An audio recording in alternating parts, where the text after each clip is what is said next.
நம்ம பார்க்க போகிற டிஷ்ஷு பேர் மிரப்பக்காய் மாமிசம். மிரப்பக்காய் மாமிசம் அப்படின்றது ஆந்திராவில் ரொம்ப ஃபேமஸான டிஷ்ஷு. இப்போ வாங்க நம்ம மிரப்பக்காய் மாமிசம் தேவையான பொருட்கள் என்னென்னு பார்த்துட்டு வருவோம்.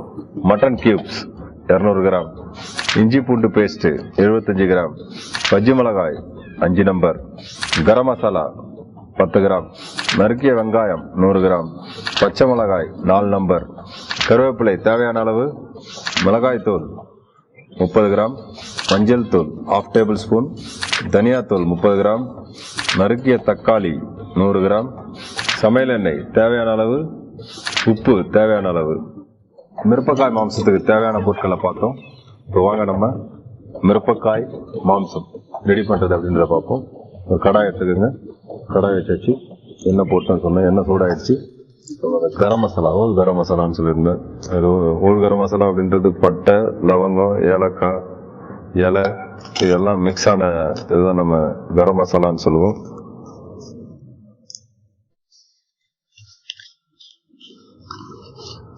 இது கொஞ்சம் நான் வதங்கணும்னு அவசியம் இல்லை. ஓரளவு இந்த ஃப்ளேவர் ஓரளவு பண்ணதுக்கப்புறம் நம்ம சாப்ட் ஆனியன் ஏற்கனவே நம்ம நறுக்கி வச்சிருந்த வெங்காயத்தை போட்டு வதக்குவோம். இந்த வெங்காயம் வந்து கோல்டன் ப்ரௌன் போகிற வரைக்கும் வதக்கணும். அப்போ தான் உங்களுக்கு வந்து அந்த மசாலா மாதிரி நல்ல ஃபார்ம் ஆகி வரும். இந்த வெங்காயம் வதங்கிட்டு இருக்கு கோல்டன் ப்ரௌனாக. இது முன்னாடியே சொன்ன மாதிரி இது ஆந்திராவில் வந்து ரொம்ப ஃபேமஸான ஐட்டம். ஆந்திராவில் வந்து காரம் உங்களுக்கே தெரியும். ஆந்திராவில் வந்து காரம் நல்லா சாப்பிடுவாங்க அப்படின்றது எல்லாத்துக்கும் தெரியும். அதனால தான் இந்த மிரப்பக்காய் மாம்சம் அப்படின்ற ஒரு ஐட்டம் வந்து பயங்கர பாப்புலராக இருக்குது. இது வந்து இது முழுக்க முழுக்க நம்ம இந்த பச்சை மிளகாவோட காரத்தை வச்சு மட்டனை ஃபினிஷ் பண்ணி எடுக்க போகிறோம்.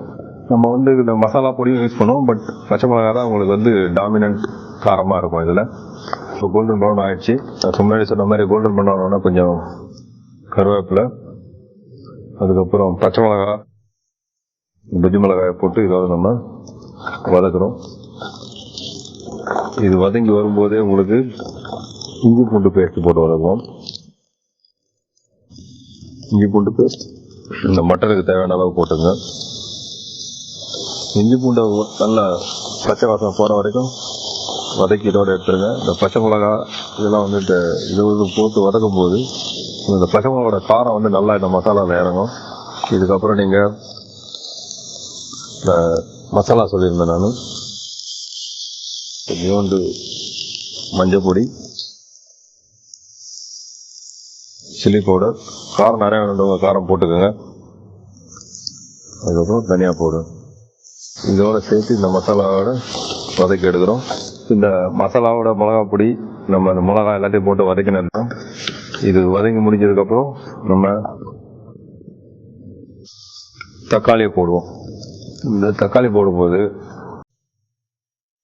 கொஞ்சம் தக்காளி ஜூஸோடு சேர்த்து வதக்கிடணும்.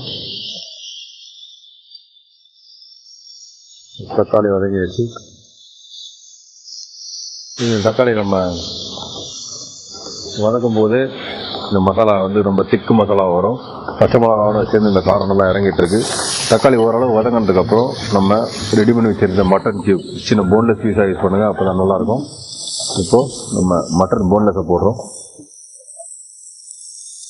இந்த மசாலாவோட சேர்த்து ஒரு 2-3 மினிட்ஸ் குக் பண்ணி எடுக்கணும்.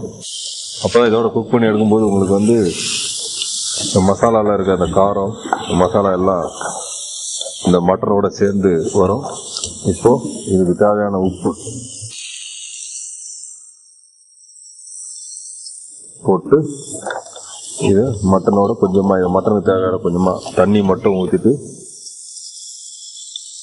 இந்த மட்டன் பாயில் பண்ணுற வரைக்கும் வெயிட் பண்ணி இந்த மசாலா ஓரளவு மசாலா நல்ல மட்டனும் மசாலாவும் கலந்து திரண்டு வர வரைக்கும் வெயிட் பண்ணோம்.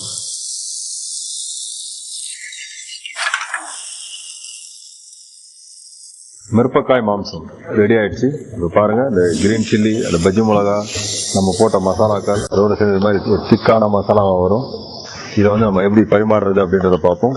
இந்த மிரப்பக்காய் மாம்சம் எப்படி சர்வ் பண்ணுறது அப்படின்றத பார்ப்போம்.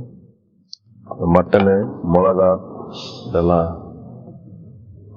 சேர்ந்து இந்த மட்டனோட குக்காய் வந்திருக்கு பாருங்க. இதே மாதிரி நீங்கள் மிளகாவோட மட்டனை சாப்பிடும்போது ரொம்ப நல்லாவே இருக்கும்.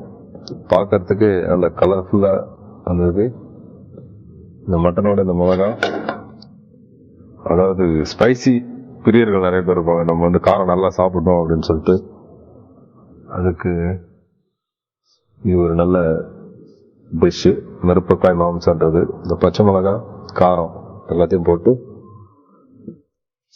மட்டனை ரெடி பண்ற ஐட்டம் இப்போ ரெடி ஆயிடுச்சு.